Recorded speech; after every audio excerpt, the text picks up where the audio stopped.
أعوذ بالله من الشيطان الرجيم. بسم الله الرحمن الرحيم.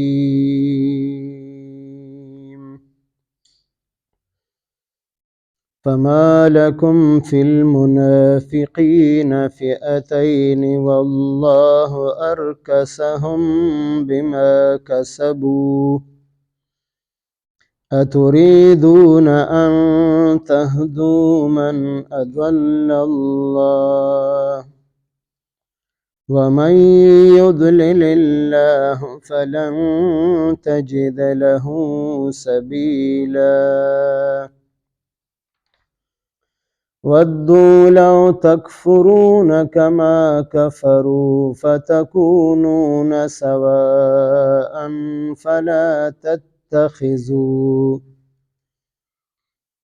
فلا تتخذوا منهم أولياء حتى يهاجروا في سبيل الله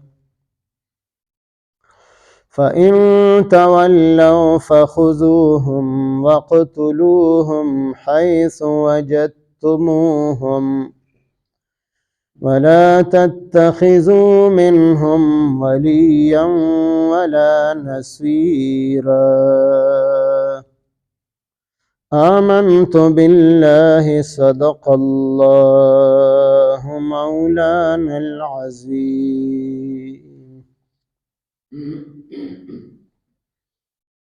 سورة نساء پنځمه سپاره آیات نمبر 88-89. د دې آیتونو مبارکو شان نزول کې مفسرینو دا واقعه لیکلې ده چې د مکې مکرمې نه څه کسان راغلل مدینې منورې ته او د منافقت په طور باندې اسلام قبول کو، کلمه وویله او د زړه نه کلمه نه وویلې. څو ورځې په مدینه منوره کې اوسېدل، بیا د نبی علیه السلام نه اجازت واخیستو چې زمونږ په مکه مکرمه کې تجارتي مال او اسباب پروت دی، نو موږ ته اجازت وکړه چې موږ لاړ شو خپل تجارتي مال او اسباب راوړو. نبی علیه السلام اجازت ورکړه چې دې مکې مکرمې ته ورسېدل. نو بیا د واپس راتللو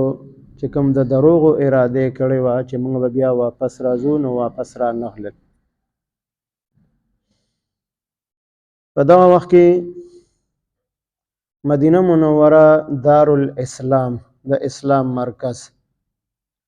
او مکه مکرمه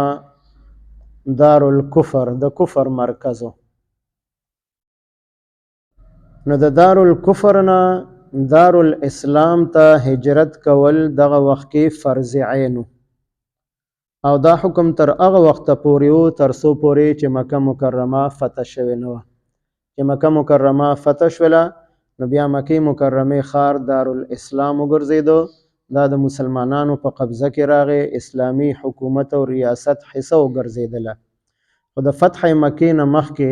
د مکې مکرمې نه هجرت کول د مسلمان دپاره هغه فرض عین و. څنګه چې مونځ فرض دی نو داسې هجرت کول هم فرض و. او چاته چې څه عذر به نه او بغیر د عذر نه به دی په مکه مکرمه کې پاتې کېده او هجرت یې نه کو، نو هغه به مسلمان نه شمار کېده. او دغه شان د دارالاسلام نه دارالکفر ته هجرت کول دا هم د هغې کفر به شمار کېده چې ته دارالاسلام پرېږدي او دارالکفر ته ځې. ځکه دارالاسلام کې امن دی، سلامتیا ده او یو مسلمان پکې ازادۍ سره خپل عبادت کولی شي، او دارالکفر کې پابندي وي، هغه شان په ازادۍ سره عبادت نشي کولی. نو د مدینې منورې نه مکې مکرمې ته هجرت کول دا به د مسلمان نښه نه شمار کېده بلکې د کافر نښه به شمار کېده. مسلمان نه دی بلکې دا کافر دی. نو چې کله دغه کسان مکې مکرمې ته لاړل نو په مدینه منوره کې صحابه کرام رضوان الله تعالی علیهم اجمعین هغه په دوو ډلو کې تقسیم شو د دوی باره کې چا ویل دا مسلمانان دي چې دی خو کلمه ویلې ده او په حالت د اسلام کې مکې مکرمې ته تللی دي او بعضې صحابه وویل چې دا مسلمانان نه دي ځکه دارالاسلام یې پرېښوده دا منافقان دي دا کافران دي ښکاره دا مرتد شوي دي چې دارالاسلام پرېږدي او دارالکفر ته ځي نو دا د مرتد انسان نښه ده چې د دین اسلام پرېښی دی نو د دغه مشرکانو باره کې چې د منافقت په طور باندې اسلام قبول کړی او بیا واپس مکې مکرمې ته لاړل مرتد شو نو هغې ته د منافقین لفظ د هغې باره کې استعمال کړی دی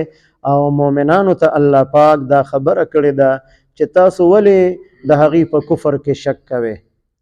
چې یو ډله وایي کافران دي او دا بله ډله وایي چې نه مسلمانان دي ځکه دارالاسلام یې پرېښی دی دارالکفر ته تللی دي نو تاسو په دې کې شک مه کوئ او دویمه خبره د دویمې ډلې ته یې دا وکړله چې دا منافقانو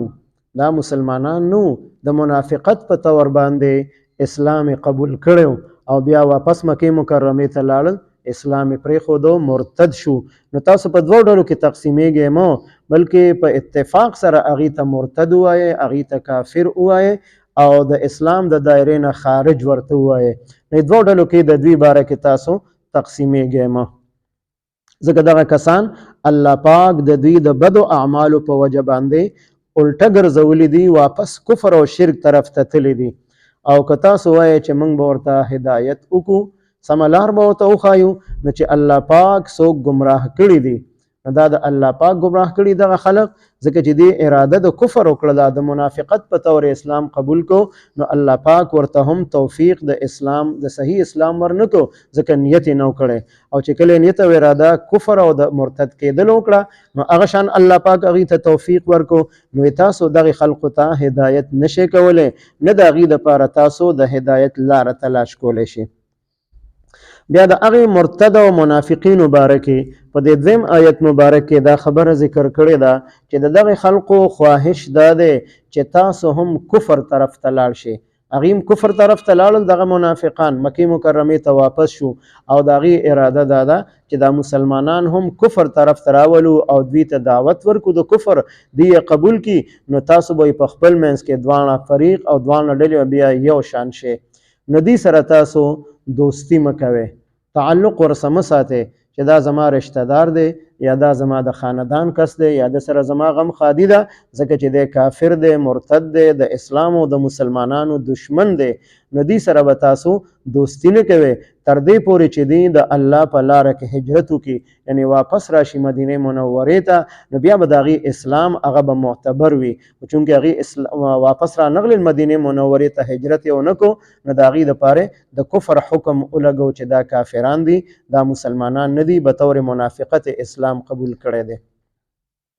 او بیا هم د هغې منافقانو مرتد کسانو باره کې حکم راولېږو په دې دویم آیت مبارک کې چې دوی تاسو ته کوم ځای کې میلاویږي نو دوی سره تاسو قتال وکړئ جهاد ورسره وکړئ ګرفتار یې او قتل یې کړئ ځکه چې دا ښکاره کافران دي او دا د اسلام او د مسلمانانو دپاره نقصان ده دي نو د هغې د قتل اجازت یې ورکو او د هغې سره تاسو بیا دوستی او د هغې نه مدد غوښتل د کافرانو نه د غیر مسلمو نه وایي دا ستاسو دپاره جایز نه دي نه ورسره دوستی به کوئ او نه به د هغې نه مدد غواړئ او یو ځل صحابه رضی الله تعالی عنهم په مدینه منوره کې د نبی علیه السلام په خدمت کې درخواست پیش کو چې مدینه منوره کې کم یهودیان اوسیږي نو د مکې مکرمې د کافرانو او مشرکانو په مقابله کې موږ به د دوی نه مدد واخلو دوی به ځان سره ملګري کړو نبی علیه السلام وفرمیل خبیث دی پلید خلق دی د دې د امداد موږ ته بالکل ضرورت نشته دی د دې نه معلومه شوله چې داسې خلقو نه امداد اخیستل او دوی سره دوستی او تعلق ساتل دا د مسلمان لپاره ناجایز او حرام دي صرف دومره حده پورې تعلق ساتلی شي چې د هغې کافر او د هغې د شر نه یو انسان ځان بچ ساتل غواړي نو دومره درجه کې د تعلق ساتلو اجازت شته دی باقي د هغې سره د زړه تعلق او دوستی او د هغې نه مدد اخیستل دا د مسلمان لپاره جایز نه دي ځکه چې د هغې امداد ورکوي نو په هغې کې هم د هغې خامخا څه راز وي څه منصوبې جوړه کړي چې امداد ورکړي نو بیا چې کوم د هغې پروګرام وي بیا وي په دې به اوس تاسو چلیږئ نو بیا که مسلمان حکمران وي نو چې بار نه ورته څه اشارې راځي هغه امداد نه مجبوره وي نو بیا هم د هغې په اشارو باندې چلیږي نو په دې وجه باندې الله پاک فرمایي چې داسې خلکو نه تاسو مدد مه اخلئ چې بیا تاسو د اسلام نه بل طرف ته د اسلام خلاف کارونه په تاسو باندې کوي فما لکم فی المنافقین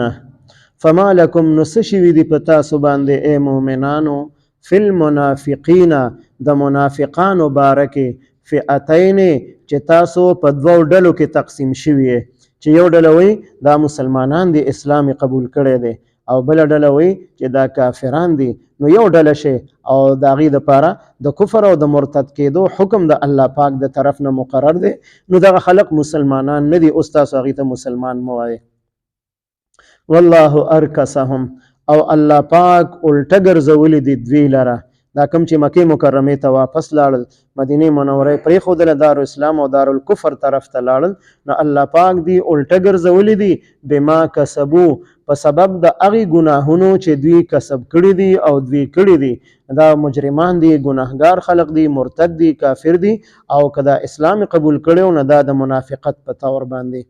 اتریدون آیا تاسو غواړئ ان تهدو دا چې تاسو هغې ته هدایت وکړئ چې تاسو هدایت وکړئ من هغه چاته ادول الله چې ګمراه کړي دي الله پاک ځکه هغې د ګمراهۍ اراده وکړله بس الله پاک هغه طرف ته د تللو توفیق ورکړو ومن یضلل الله او هغه څوک چې ګمراه کړي هغه لره الله پاک فلن تجد له نو ته به هرګز بیا نه مومې د هغه دپاره سبیله لار د هدایت دغه الله ګمراه کړي دي نو هغې ته تاسو مسلمانان مه وایئ ودو غواړي دغه مرتد او منافقان لو تکفرون چې تاسو کافر کی کافران در نه جوړ کی کما کفرو لکه څنګه چې دی په خپله کافران دي د هغې اراده دا ده چې تاسو کفر طرف ته بوځي او د کفر دعوت تاسو ته درکړي فتکونون نو بیا به تاسو ټول شی سواء برابر په خپل منځ کې چې تاسو د هغې د کفر دعوت قبول کې څنګه چې هغې کافران دي نو تاسو به هم هغه شان شئ نو خپل منځ کې بیا برابر شي فلا تتخذوا منهم نو تاسو مه جوړوئ په دوی کې اولیاء دوستان دوستی ورسره مه کوئ د زړه دوستی د زړه تعلق دا د کافر سره ناروا او حرام دی حتی تر دې پورې یهاجرو فی سبیل الله چې دی هجرت وکړي د الله پاک په لاره کې نو بیا به مسلمانان شمار کېږي خو چونکې دی هجرت کړی دی د دارالاسلام نه دارالکفر ته نو دغې ته هجرت نشي ویلی بلکې هجرت دې ته ویلی شي چې د دارالکفر نه دارالاسلام طرف ته هجرت وکړي نو دغه هجرت دی فإن تولوا نو که چېرې دوی مخ واړو هجرت ته غاړه کې نه ښوده تاسو دعوت ورکو ته چې واپس راشئ مدینې منورې ته هجرت وکړئ او دوی د هغې نه مخ واړو نو معلومه شوله چې دا ښکاره منافقان او کافران او مرتد خلق دی نو د هغې باره کې حکم بیانوي فخذوهم نو تاسو ګرفتار کې دوی ونیسئ دوی وقتلوهم او قتل کې دوی چې د دې قتل ستاسو دپاره جایز دی اولې ګرفتار کې به قتل کې حيث وجدتموهم کم ځای کې چې تاسو بیا مومئ دوی لره کم ځای کې تاسو له مخې له راغلل بس ګرفتار کې او قتل کې ولا تتخذوا منهم او تاسو مه نیسئ په دوی کې مه جوړوئ په دوی کې ولیا څوک دوست ولا نصیرا او نه څوک مددګار مه ورسره دوستي کوئ او مه د هغې د مدد او تم او امید ساتئ امداد ترې نه هم مه اخلئ فما لکم نو څه شوي دي په تاسو باندې ای مؤمنانو فی المنافقین په حق د دغې منافقانو کې چې کوم مدینې منورې نه مکې مکرمې ته واپس لاړل فئتین چې تاسو په دوو ډلو کې تقسیم شوې والله ارکسهم الله پاک الټه ګرځولي دي دغه مرتد خلق بما کسبو په سبب د هغې ګناهونو چې دوی کړي دي اتریدون آیا تاسو اراده لرئ تاسو غواړئ ان تهدو دا چې تاسو هدایت وکړئ من هغه چاته ادول الله چې ګمراه کړي دي الله پاک ومن یضلل الله او هغه څوک چې ګمراه کړي دي الله پاک هغوی لره فلن تجد له نو ته به هرګز بیا نه مومې د هغه دپاره سبیله لار د هدایت ته ورته بیا هدایت نشي کولی. ودو هغې غواړي تمنا کوي لو تکفرون دا چې تاسو هم کافران شئ کما کفرو لکه څنګه چې دوی په خپله کافر شوي دي نو دوی غواړي چې تاسو هم کفر طرف ته بوځي فتکونون بیا به تاسو ټول وګرځئ شی به تاسو سواء برابر په خپل منځ کې فلا تتخذوا منهم نو تاسو مه جوړوئ په دوی کې اولیاء دوستان حتی یهاجروا تر دې پورې چې دوی هجرت وکړي فی سبیل الله د الله پاک په لاره کې نو چې هجرت وکړو بیا مسلمانان دي بیا دوستی تعلق ساتلی شي ورسره فان تولوا کچری دوی مخ واړو فخذوهم نو تاسو اونیسئ دوی گرفتار کې دوی وقتلوهم او قتل کې دوی حيث وجدتموهم کوم ځای کې چې تاسو دوی بیا مومئ ولا تتخذوا منهم او منیسئ تاسو په دوی کې ولیا دوست ولا نصير او نسوک مددگار اللهم صل على سيدنا محمد وعلى آل سيدنا ومولانا محمد وبارك وسلم رب اجعلني مقيم الصلاة ومن ذريتي ربنا وتقبل دعاء ربنا اغفر لي ولوالدي وللمؤمنين يوم يقوم الحساب ربنا اغفر لنا ولإخواننا الذين سبقونا بالإيمان ولا تجعل في قلوبنا غلا للذين آمنوا ربنا إنك رؤوف رحيم ربنا هب لنا من أزواجنا وذرياتنا قرة أعين واجعلنا للمتقين إماما وصلى الله تعالى على خير خلقه محمد وعلى آله وأصحابه أجمعين